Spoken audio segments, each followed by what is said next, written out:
Hello, Andre. Hello, hello. Our time. Okay.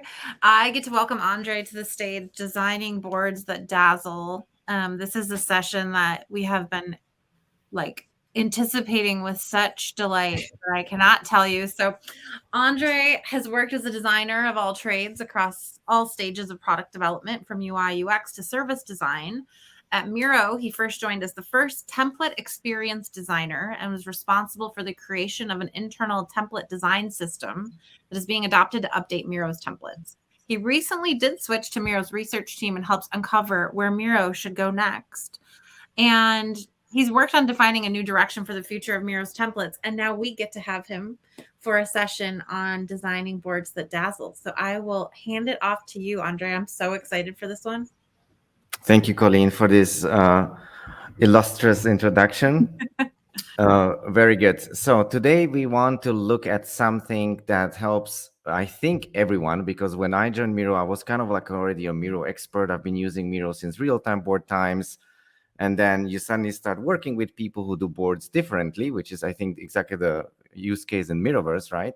And then you learn so many basics that help you create nicer, more collaborative, more clear boards. And we want to basically dive into these basics and uncover a couple of principles on which you can build later on and sprinkle your creativity on top. Then basically we will focus on the styling, on clarity, and so on and so forth. So let's just jump into that right away. Let me just quickly, there we go. But before we go into the actual theory and actually trying it out, I want to engage you a little bit. And I would like that you join me on the board. I hope it was shared meanwhile with you. And vote by reactions on how you feel about the clarity of your boards. So when you look at your boards, do you feel like it looks that it looks like on this left side here? So as if you were living your teenage dreams or reliving them, or do you feel that it is more like the image on the right? And please do vote with either A and B on chat or with reactions on the board to tell me how clear you feel that your boards are. Let me see if I can actually see your reactions. There we go. What are we getting in the chat? You can also just say A or B. Might take a while until everybody joins. Okay. I actually see lots of people are on the Zen side of things. That's a good one, because my boards usually started to look like the ones on the left. Okay, let's see what we can get on this other slide here. Let me quickly just jump back to presentation mode. So we have another reaction voting. This time you can just maybe tell me if you feel that your boards are already collaborative enough. Do you feel like they're engaging? So just maybe choose the fire, and anything else you can choose if you go down the scale for other temperatures. How collaborative are your boards? How do you feel about that? Okay, I can see some fires coming up. By the way, you'll find the reactions here at the top of the screen when you are doing it yourself. Okay. Well, I would say that we have got some fires, so people are quite confident, but let's see what happens next. Let's dive into the theory a little bit. So to make your boards really stand out, we kind of like try to follow internally two principles. One is to make the boards clear, and the other to make them more fun and engaging and collaborative. And we want to dive into those, and I give you some tips and maybe also show you some really neat Miro functions that you have known about. So let's dive into the clear one. So how do you make boards clear? Well, the underlying question that you should ask yourself is, if I have this board in front of me, what is the irreducible core? So what is the core message or the core activity that I want to enable people to do? And what can I maybe strip away? Of course, it depends on the audience, how engaging you want to be. If it's an icebreaker, it's probably a different story than when it's something very complex. But think about that in detail. And basically, when you do that, you can focus on these three aspects of boards to help you bring a little bit more clarity into them. So one is you should focus on creating a clear sense of navigation. The other one is that there should be a sense of style that seems clear and calm. And lastly, it's good to think about what should be in focus when people join your board for the first time. So what does it mean, clear navigation? We have got some, you already are prepared now, so maybe we can try the voting this time on these examples. I will zoom in a little bit so you can see a little bit better. But which one do you feel actually is clearer? And then we can analyze why is that. So we have this version here on the left, or this version here on the left, on the right, sorry. So which one do you feel clearer? If you feel that the version on the left is clearer, place on fire, otherwise use the heart. Okay, we got some hearts popping up. I mean, unexpectedly, right? Because we kind of see it with our eye, but what is actually behind it? Why does this one seem a little bit clearer? Well, let's explore that a little bit in details. So generally, one good principles to apply is that you create or the so-called visual axes in your board to help people navigate it. So you can go through steps either on the vertical axis or from top to bottom or from left to right, and you can combine them to create this kind of like sense of flow, so people can differentiate between the really large blocks of the board and the smaller blocks. So in this board, we can clearly see that the large steps are top to bottom, and the simple sub steps that happen within, let's say, a day of a design sprint or within that activity are left to right. Another tip, which most of people actually just employ themselves, but to clearly mark the starting point is also like a very good way to explain how to navigate. And in principle, I also put it here. It looks like this. Try to like order things in these kind of axes. And this will help you and also others a lot to understand what is the large structure of the board when you zoom out, and then go into the details a little bit more in a more controlled manner. So that's definitely one principle. Let's look at the one that I picked up as one that is actually like a more of a less nice example. Here, if I wouldn't have the arrows, I wouldn't know, should I read top to bottom or left to right? Like, how does it actually flow? Of course, the arrows create this relationship, but you don't necessarily need arrows. You can just use spacing and so on, right? So this is maybe quite obvious, but sometimes I also forget it. And then I arrange my board a little bit differently. Okay, let's look at this one. I talked about a clear style, so I would like to ask you, which one do you feel is more clear in terms of style? Which one is less heavy on the eyes? I can see some hearts again. Yeah, of course. I mean, again, I made it quite simple. The version on the right is a little bit clearer, and let's explore why is that.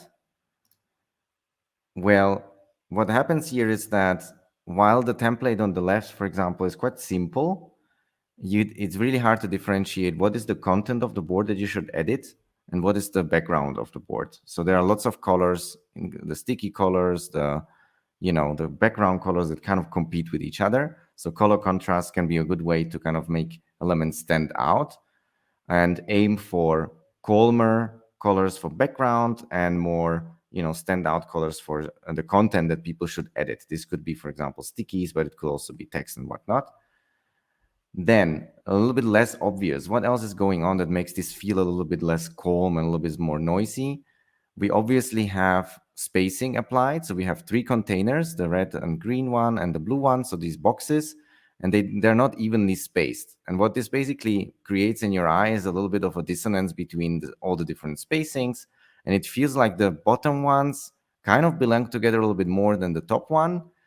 That could be what the author meant, but it also could be that they're actually on the same level of hierarchy, and you should just go step by step through them.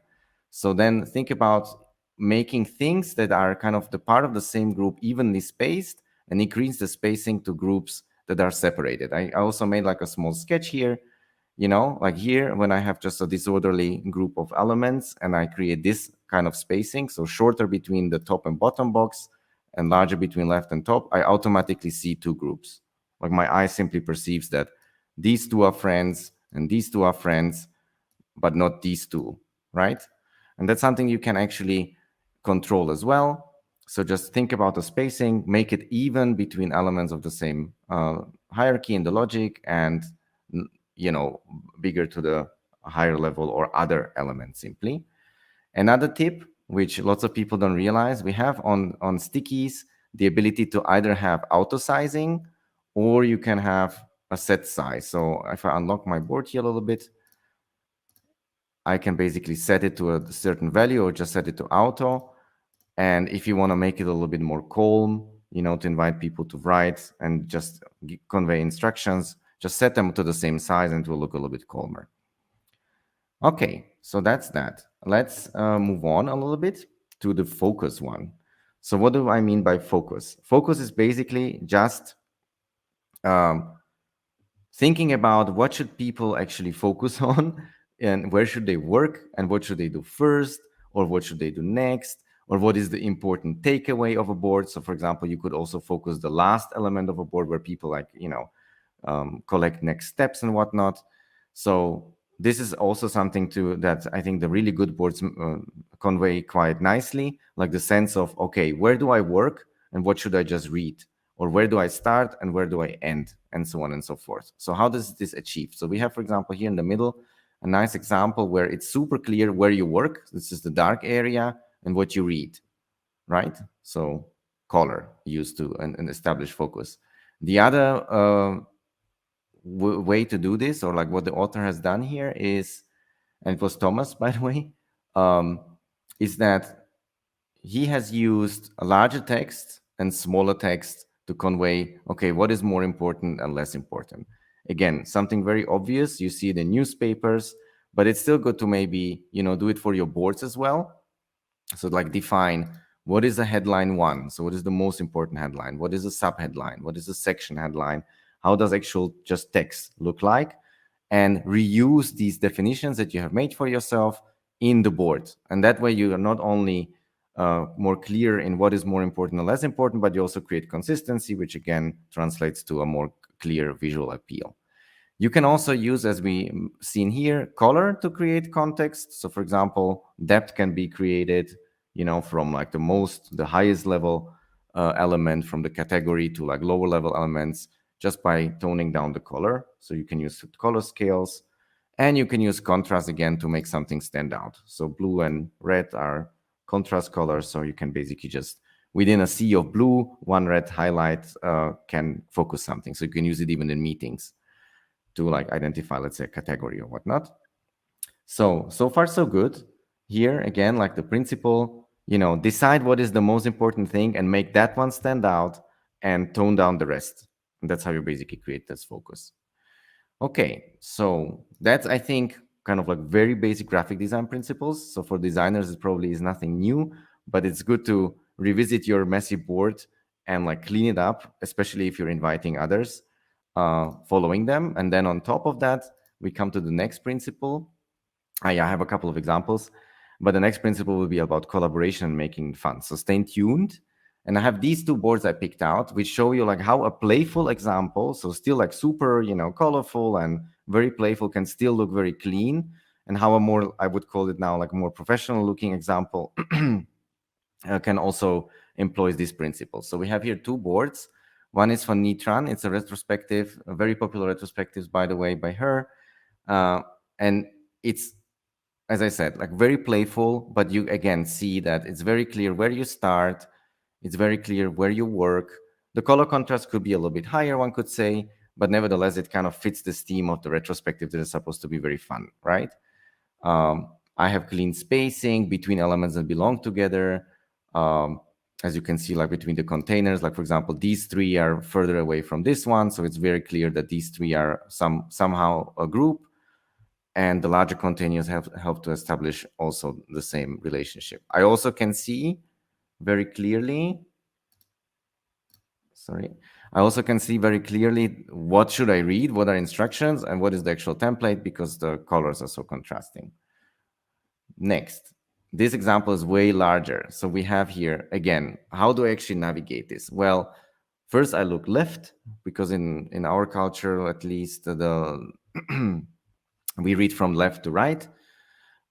So I look at the left blocks, they are somehow differently shaped, and I can basically read them down, and I see these are somehow like big steps, because there's also way more step space between them than the rest of the items here.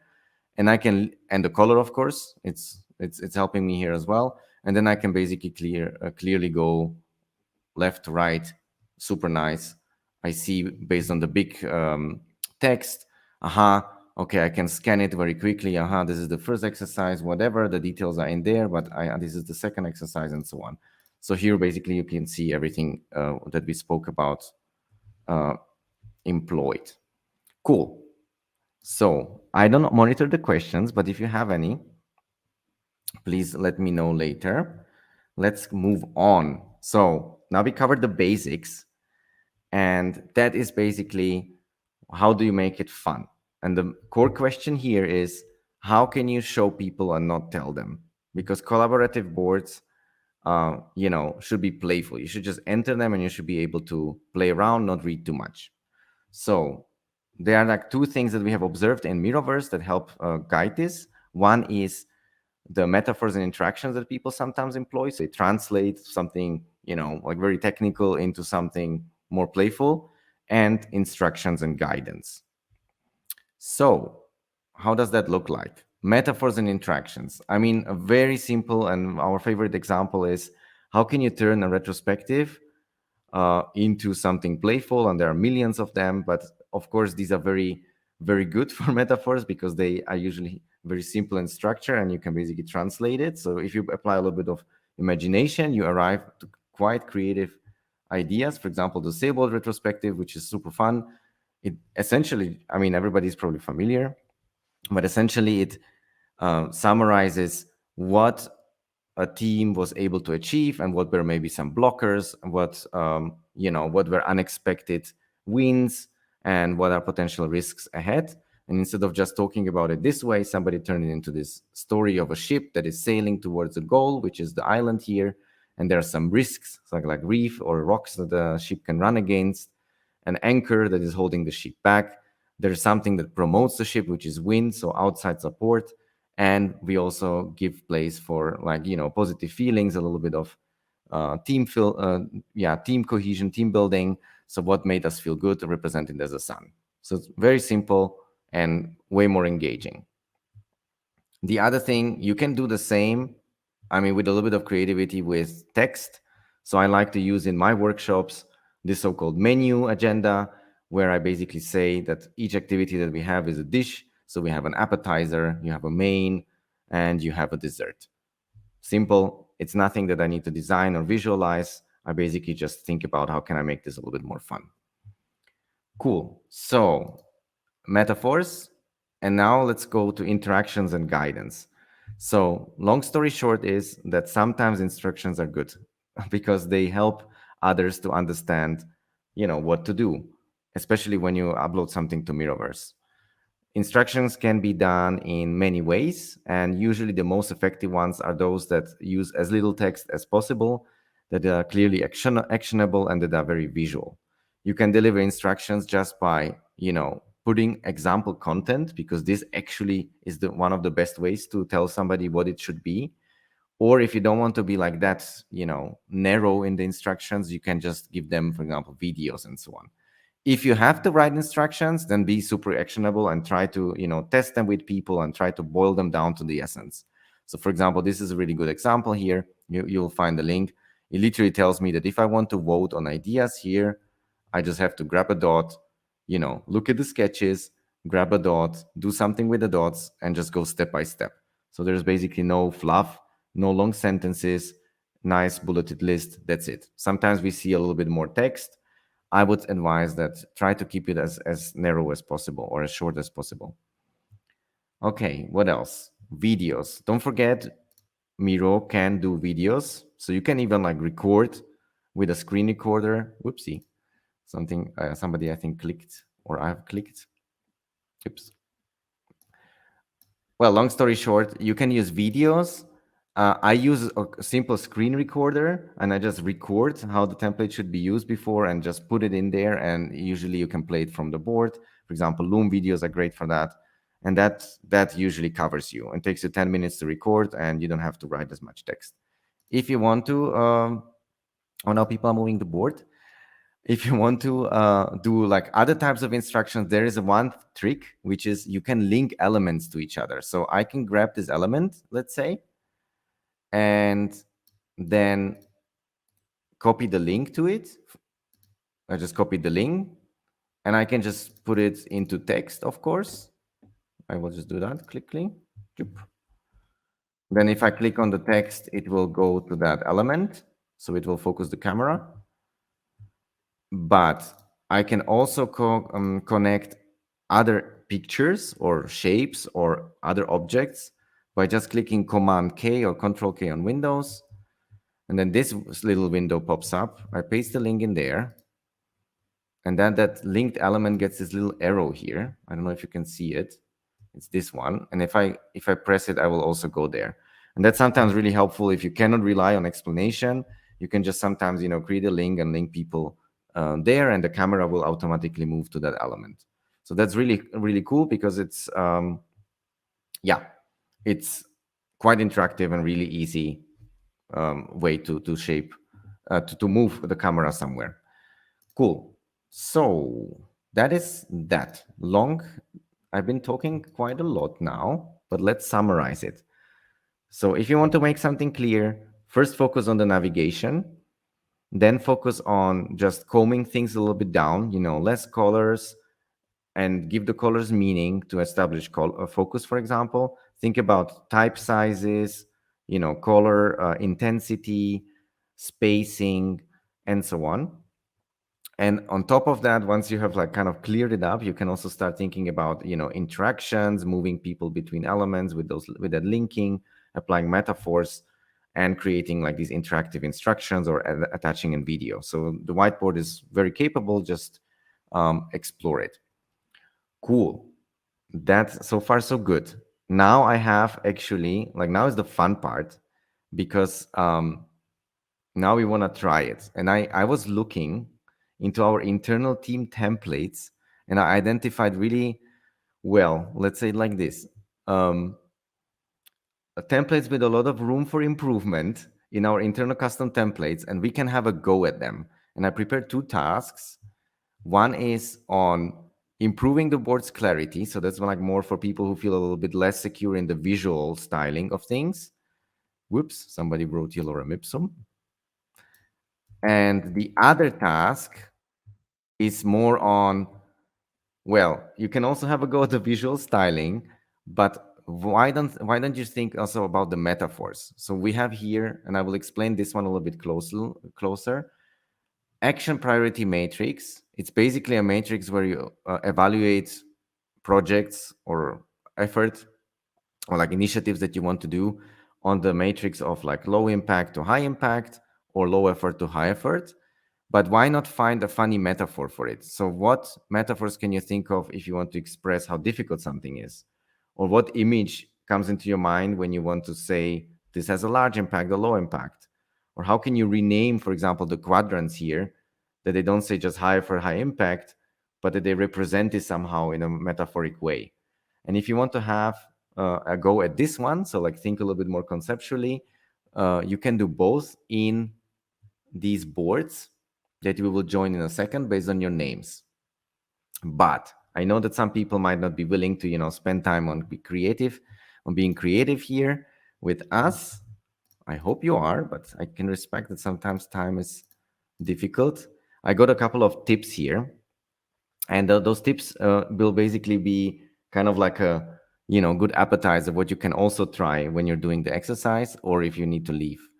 One is design at 100% zoom. So here down here, I have this zoom icon. If I click it, I go 100%.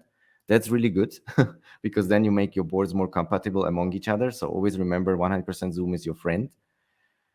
The other one is this tip, which I didn't know when I joined Miro. You can, if you want to style certain elements and they're all in a group and you just want to select, let's say, the arrows, you can use this function here, which is called filter.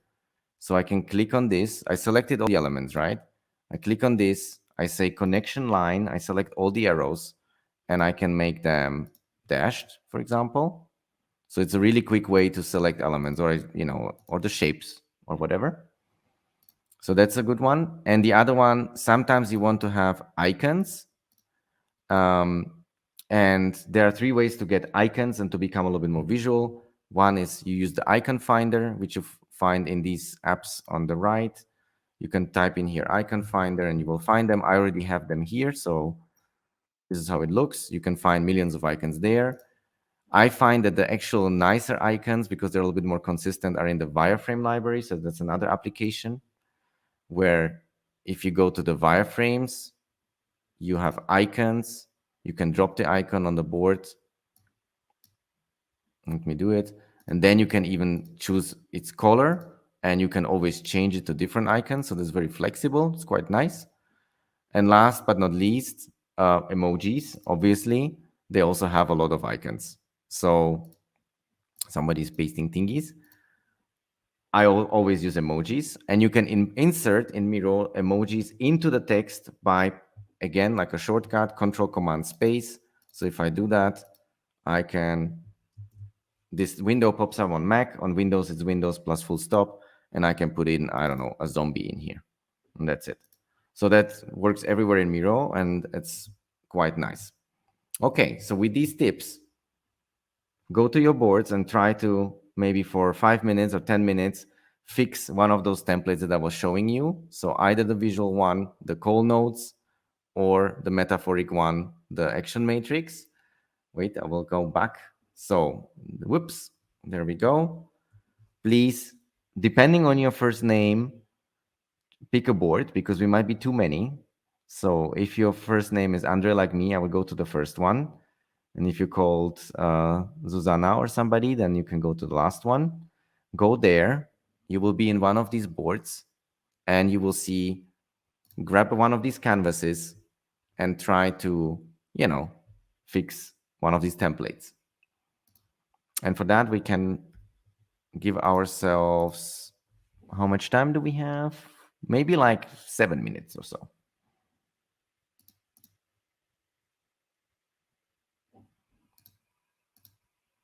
And maybe somebody from the team can play music. And I will set the timers in the individual boards.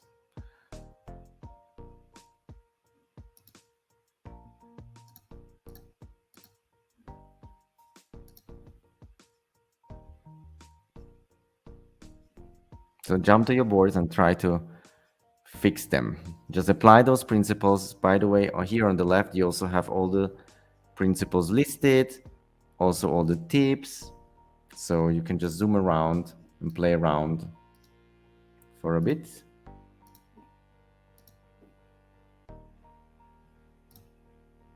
Oops.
All right, how is everybody doing? I can already see some good effort on the priority matrix. Rubbish tasks, so low impact, low effort. Probably, those that you can fill up when you have nothing else to do. Do ASAP.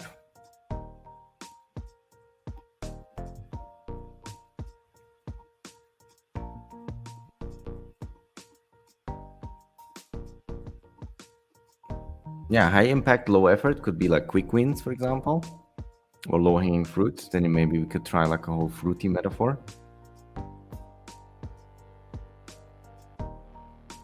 Let's see, I will check the groups who has picked up the challenge. Oh yeah, I can already see also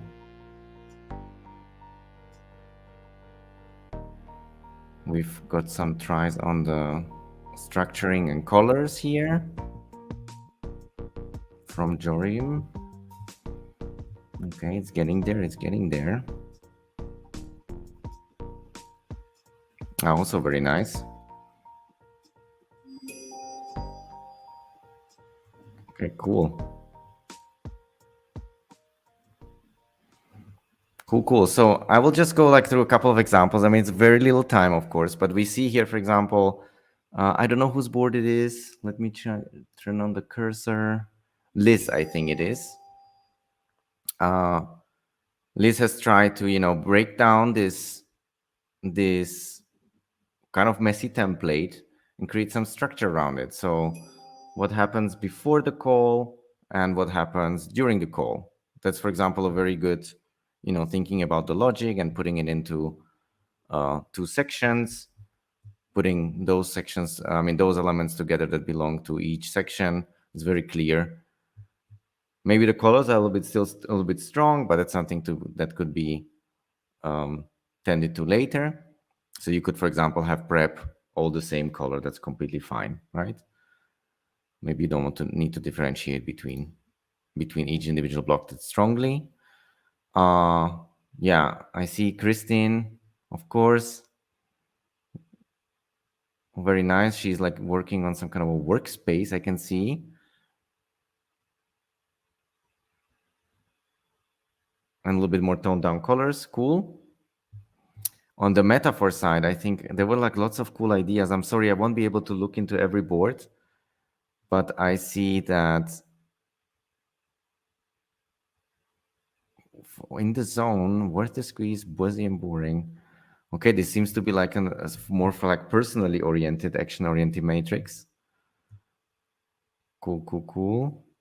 Oh yeah, here somebody replaced the low and high with images of, I guess this was supposed to be a Ferrari at some point, or McLaren, I see.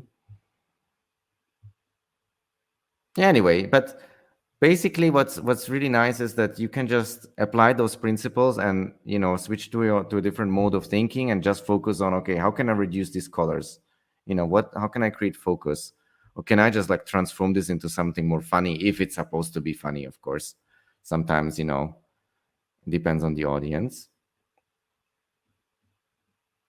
Even though I would always say that bringing a small metaphor into a meeting can always make it a little bit more engaging, and then people will remember it better.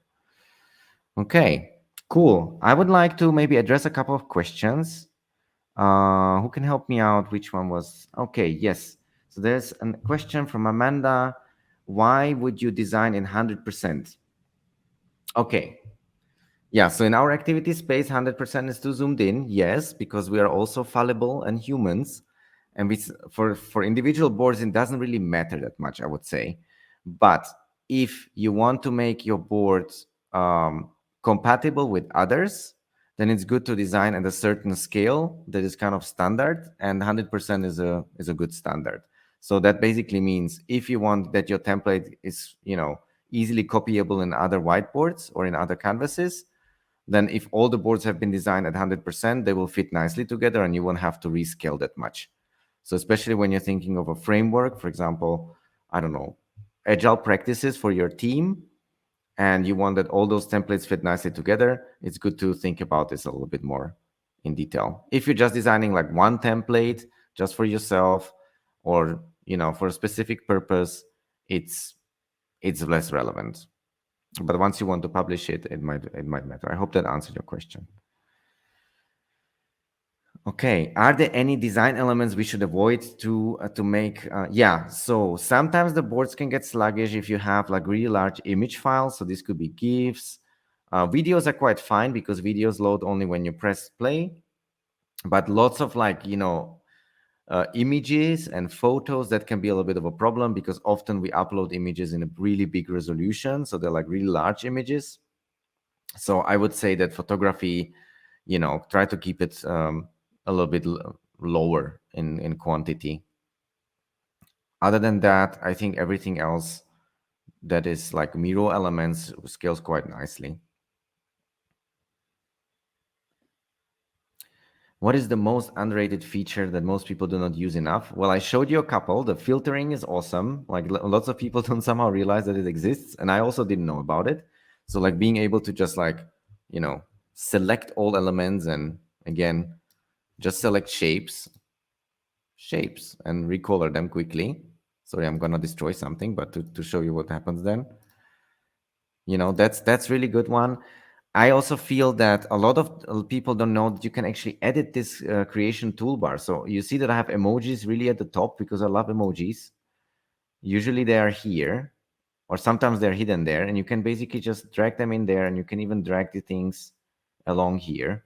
As long as you open the toolbar, you can edit it quite nicely. That's one. And the wireframe library is quite nice because of these icons, which are quite dynamic. So if I put an icon down here, I can recolor it quickly. I can quickly exchange it for another icon. So that's quite helpful.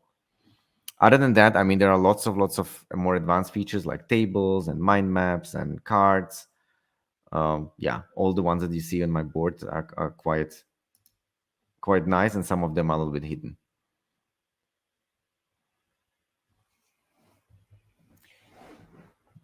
Biggest design pet peeve. Okay, you will have to help me. What is a pet peeve? I'm not familiar with that.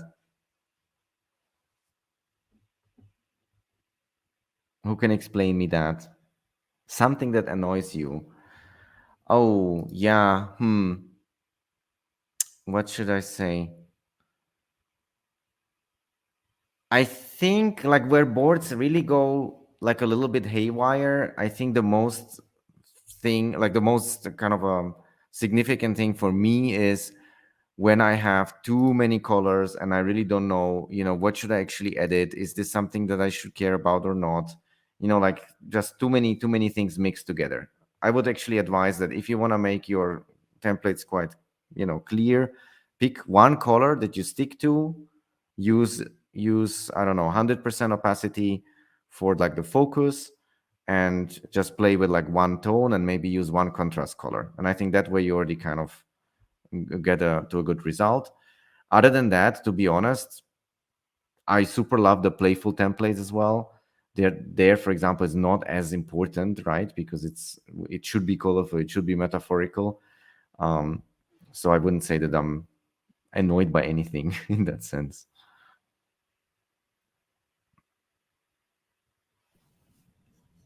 Okay. Okay, sorry, I didn't mean to use that euphemism. I didn't That's realize not, I didn't well, now I translate learned well. something. That's good. Yeah, right.